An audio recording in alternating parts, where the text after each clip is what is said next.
समझ रहे हो? अध्याय 4 दो चरों वाले रैखिक समीकरण, lesson 4 linear equations of two variable. Linear equations of two variable यानी दो चरों वाले रैखिक समीकरण। सबसे पहले जान लो कि दो चरों वाला रैखिक समीकरण किसको कहते हैं।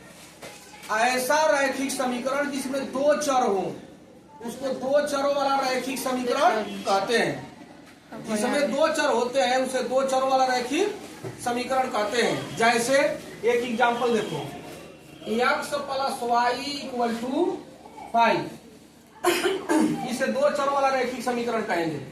या 2x plus 5y equal to 20, ऐसे भी हो सकता है दो चरों वाला रैखिक समीकरण। समझ रहे हो? यानी रैखिक समीकरण उसको कहेंगे जिसमें दो चर होते हैं। एक्स वाई हो सकता है, एक्स जेड हो सकता है, पी और क्यू हो सकता है। जिसमें दो चर होंगे उसी को दो चरों वाला रैखिक समीकरण कहते हैं। रैखिक इसे इसलिए कहते हैं, रैखिक समीकरण इसलिए कहते हैं क्योंकि इस समीकरण से एक सीधी रेखा का निर्माण होता है। अगर जो इसके नियामक निकाल करके रेखा खींचा जाए तो एक सीधी रेखा बनेगी, इसीलिए इसे रैखिक समीकरण के नाम से जाना जाता है। तो दो चरों वाला रैखिक समीकरण अब इस चैप्टर में यही पढ़ोगे। इसमें ग्राफ का भी काम लगेगा कि कैसे हम एक रेखा का निर्माण करेंगे, इससे कैसे रेखा का निर्माण करेंगे। तो इसको इस हम अध्याय में देखेंगे। 4.2 के क्वेश्चंस को हम लोग हल करेंगे, ठीक ना। जैसे इससे दिखा देते हैं कि कैसे एक रेखा का निर्माण होता है। अब मान लो कि एक ऊपर हम लिख दिए हैं ये रैखिक समीकरण है दो चरों वाला, जैसे एक्स और y, x plus y equal to 5 दिया है। तो x plus y equal to 5 दिया है तो इससे हम इसके निर्देशांक प्राप्त कर सकते हैं। एक्स या वाई के मान को एक्स या वाई के पदों में रख लेते हैं। जैसे मान लो कि हम एक्स का मान वाई के पदों में रखने पर, x का मान y के पदों में रखने पर, चलो इस समीकरण को मिटा दिए, अब इसमें रख लेते हैं। अगर जो रखेंगे तो x का मान y के पदों में रखना है तो x equal to 5 minus y. अब x माइनस 5 माइनस वाई हो गया तो इससे नियामक बन जाता है, जिसे इंग्लिश में कोऑर्डिनेट्स या निर्देशांक कहते हैं हिंदी में, ठीक ना। x और y हो गया। y के प्रत्येक मान के लिए वो x का मान आता है। जैसे y का एक मान रखते हम 1 तो इसका मान 4 आ जाएगा। 2 रखेंगे, जैसे देखो यहाँ 1 रखो, 5 में से 1 घटाओ तो 4 बचेगा। 2 रखो y का मान 2 रख दिए तो मान आ जाएगा 3। अगर यहाँ 3 रख दिए तो यहाँ आ जाएगा 2। अगर इस प्रकार हम इसे क्रमित युग्म में रखते हैं तो x कामा y बराबर 4 कामा 1, फिर 3 कामा 2 और फिर 2 कामा 3, इस तरह से। अब इससे एक रेखा का निर्माण करेंगे, एक्स वाई फ्रेम को बनाएंगे जो समझा चुके हैं।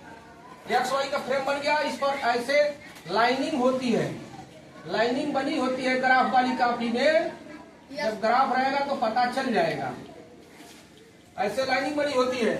अब इसमें देखो पहला दिया है 4 कामा 1, पहला भुज, दूसरा कोटि होता है, या एक्स डैश ओ एक्स, इसे एक्स अक्ष कहते हैं, या x axis, y O y dash हो गया। अब देखो 4 कामा 1, तो 4 कामा 1 क्या करोगे तो यहाँ लिखोगे 4 कामा 1, तो यहाँ से देखो पहले भुज पर चलते हैं। पहला भुज होता है 1 2 3 4, 1 यहाँ पर एक बिंदु हो जाएगा। फिर उसके बाद 3 कामा 2 है तो 3 कामा 2 इसके ऊपर यहाँ पर एक बिंदु हो जाएगा। फिर 2 कामा 3 है तो फिर 2 कामा 3 इसके ऊपर एक बिंदु हो जाएगा। देखो तीनों एक सीधी में है, जब स्केल रख करके इसे खींचेंगे ऐसे तो एक सीधी रेखा का निर्माण होगा। देखो सीधी रेखा का निर्माण हो गया। यह जो है 2 कामा 3 है, यह जो है 3 कामा 2 है, और उसके बाद से यह बिंदु जो है यह 4 कामा 1 है। देख रहे हो ना, एक सीधी रेखा बना। अब इस पर हम लिख सकते हैं, इस रेखा का नाम है x plus y equal to 5।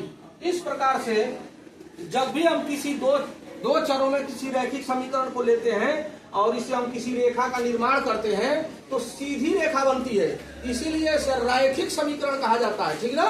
रैखिक समीकरण क्योंकि इसका अधिकतम पावर 1 होता है।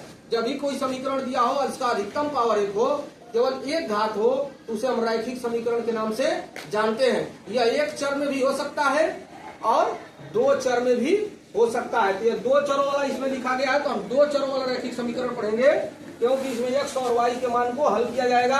अब एक हम उदाहरण लिए, अब इस उदाहरण से हमने नियामक निकाला, नियामक निकाल करके एक रेखा भी खींचा। अगर जो रेखा खींच दिया सीधी रेखा बन गई, इसलिए रैखिक समीकरण कहते हैं। यदि नियामक निकालते हो, तुम ग्राफ बनाते हो और रैखिक समीकरण है और रेखा सीधी नहीं हो रही है, तो समझो तुम्हारा निर्देशांक कहीं ना कहीं गलत है। इसी को इस चैप्टर में पढ़ेंगे। समझ में आया है? Yes sir. कोई दिक्कत? No sir. तो नोट कर लो इसे और उसके बाद से तब चैप्टर में चलते हैं।